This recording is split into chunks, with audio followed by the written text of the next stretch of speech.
భక్తులు అభక్తులు రెండు రకాలుగా ఉన్నారు. గుడికి వెళ్ళేవారు, గుడికి వెళ్ళని వారు, భగవంతుని నమ్మినవారు, నమ్మని వారు, ఇలా రకరకాలుగా ఉన్నారు. అయితే గుడికి వెళ్ళేవారు ఎక్కువ శాతము ఎందుకు వెళతారు? తన యొక్క బాధలను వినిపించుకోవడానికి, దేవుడా నా కష్టాలు ఇవి, విను, నా బాధలు విను, నా బాధలు తీర్చు అని మొరపెట్టుకోవడానికి ఎక్కువ మంది వెళతారు.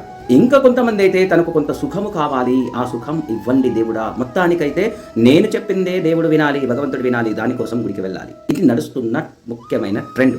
కానీ అసలు వాస్తవమైన ట్రెండ్ ఏంటో తెలుసా? భగవంతుడి దగ్గరికి ఎందుకు వెళ్ళాలో తెలుసా?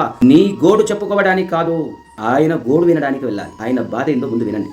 భగవంతుడి యొక్క లీలలను వినమని చెబుతున్నాడు. అక్కడికి వెళ్ళి భగవంతుడి గురించి వినండి, ఆయన ఏం చెప్పాడో, మనం ఏమి చెయ్యాలో అది వినడానికి వెళ్ళాలి. గుడికి వెళితే భగవంతుడి గురించి వినడానికి వెళ్ళాలి, కానీ మన గురించి వినమని చెప్పడానికి వెళ్ళకూడదు. మార్చుకొని మీరు గుడికి వెళ్ళండి. ఎక్కడ కృష్ణ కథ, భగవద్గీత నడుస్తుందో తెలుసుకుని వెళ్ళండి. మీ జీవితంలో మార్పు రాకపోతే నాకు కామెంట్ పెట్టండి. హరే కృష్ణ.